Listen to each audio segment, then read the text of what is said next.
Joaquin is some sort of mythological creature. He is not real.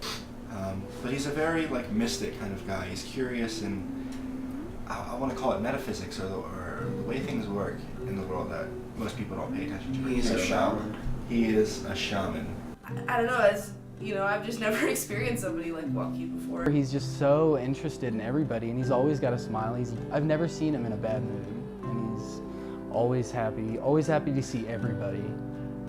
I feel like no matter what you talk to him about, he always registers this huge amount of curiosity no matter what you're talking about. I've never met someone so interested in what I was saying.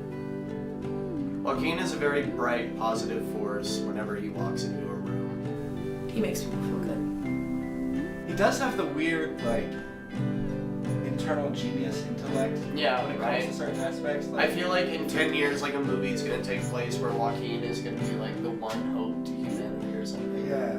He's a mythological creature that probably ends up in children's dreams sometimes. He is probably related to a unicorn. There's gonna be some Planet of the Apes style thing with Joaquin in 100 years. Just statues of him everywhere. Joaquin definitely has some magic in him. Sincere. He means it. Yeah. No matter what it is. He's real. He's real.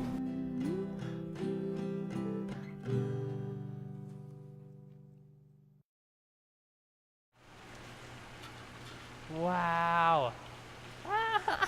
They're just so cute when they pop. They're like, nope, not anymore. It's like they jump out of existence. The Children's Museum is really sort of a testament to God or a testament to science in that it explains kind of the core processes in learning as well as the laws that govern the universe, you know what I mean? My favorite exhibit is, what's it called? The harmonic Duomehicker? I don't know. What it is there's a table, and then you put paper on the table, and the table is suspended, and you put a pen on the paper, and then you move the table, and it kind of spins around and the pen draws stuff. And the reason why this is so cool is that I guess there's the idea of the macrocosm and the microcosm. All large ideas that govern universal principles are expressed in a microcosmic way. They're expressed in every piece. So it's like the entirety is expressed in the finite, but yet not completely. So when we have this table that draws based on the movements are an equation. I guess it's such a simple way to display such a complex ideology of, I guess, the greatest and most powerful laws of the universe expressed in the smallest things.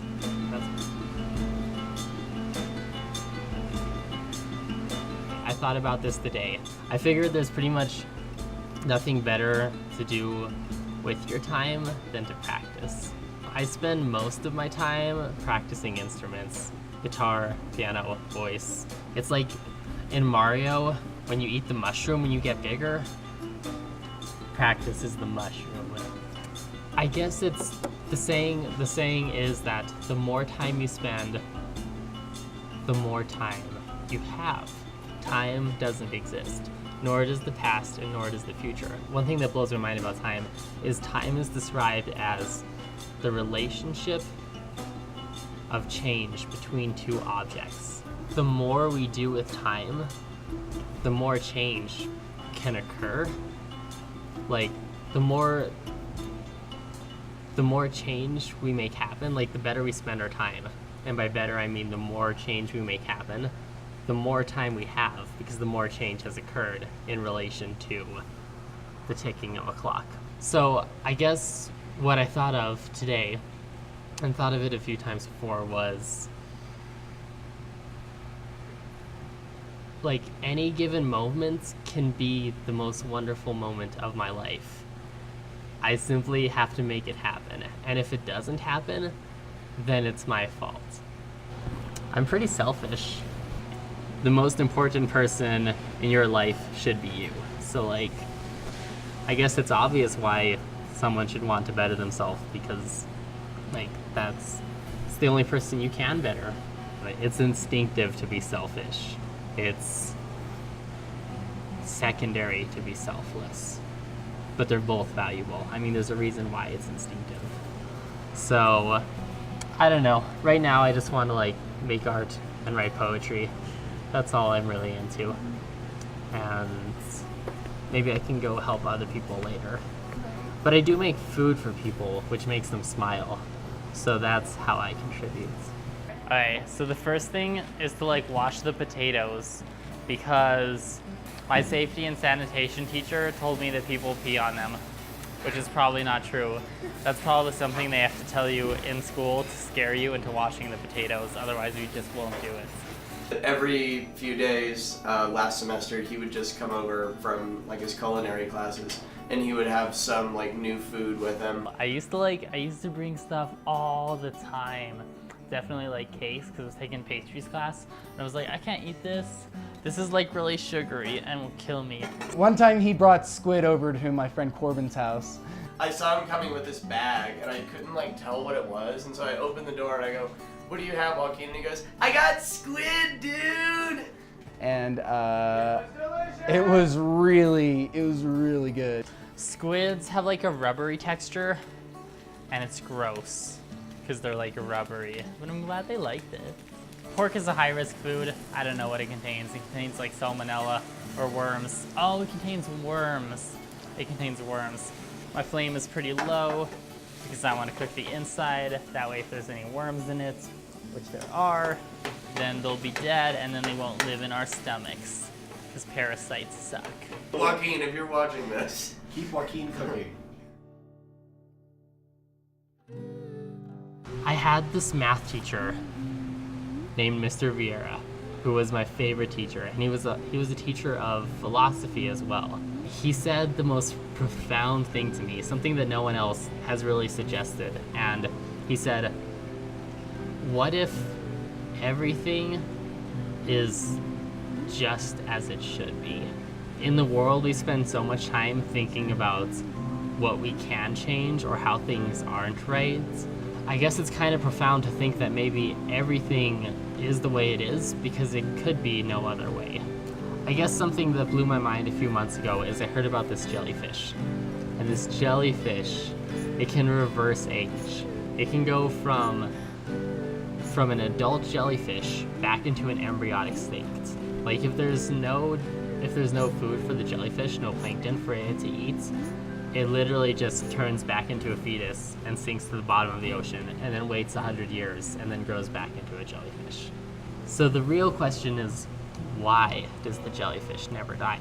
Because even the human body regenerates itself. I mean, I guess the idea is that if humans do die, there's a reason. Like, it's a mechanism of the human body rather than a flaw of it. The immortal jellyfish is perfectly adapted to its environment, and that's why it doesn't have to die.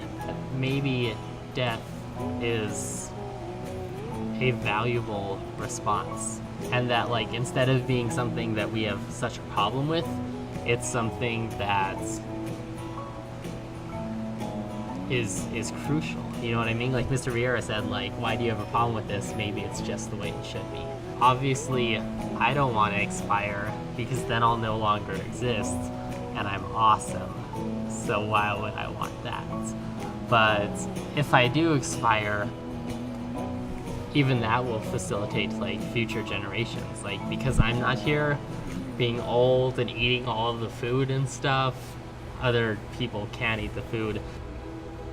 The problem is that nothing lasts forever. Even if life on Earth goes on for billions and billions of years, it has to end. Or maybe it just has to evolve into something that can be perfect.